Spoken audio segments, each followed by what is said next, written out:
Hey everybody, hope you are having a great week. Lashana Tova to all of our Jewish fans and listeners and clients out there. So Happy New Year, and may you have a great fast this coming Saturday, Friday, and Friday through Saturday for Yom Kippur. Today I want to talk about retirement and what it is that you will need to save to live off of when you quit working. So traditionally, this is where your money goes during your working years. You spend on your mortgage, on your life, or whatever you may, pay your taxes, and then you're saving.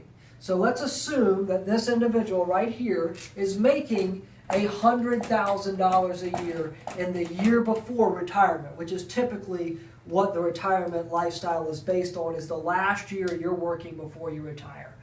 And then, how are your expenses going to look in retirement? And for someone making $100,000 a year, studies have shown that actually in retirement, sometimes what we call your wage replacement ratio, or what most people out there call, can be as low as, ranges between 50 and 65% of what you were making pre-retirement.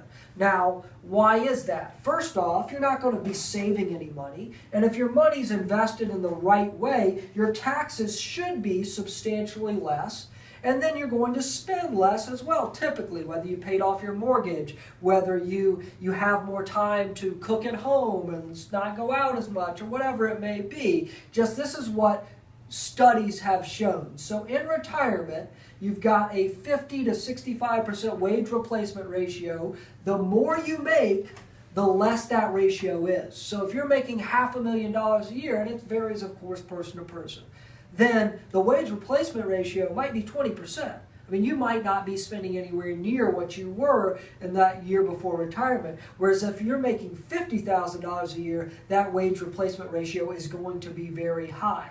So in retirement, where's the money going to come from? You've got your after-tax investments, IRAs, 401ks, maybe you have a pension, or some people still have those, and then Social Security. The less money you make, the more important Social Security is going to be, making upwards of 70% in some cases of low-income earners' wages in retirement. The more you make and the more income you'll need after retirement, if you say needing $50,000 a year, the majority is going to be coming from this savings that you've got here.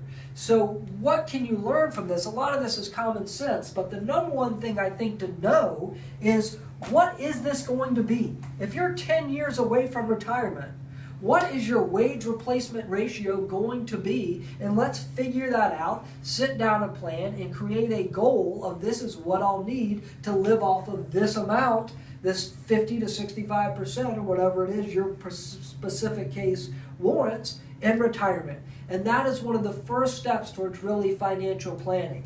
Then once you have that, how is your money need to be invested to achieve that goal in the most tax efficient and tax appropriate way?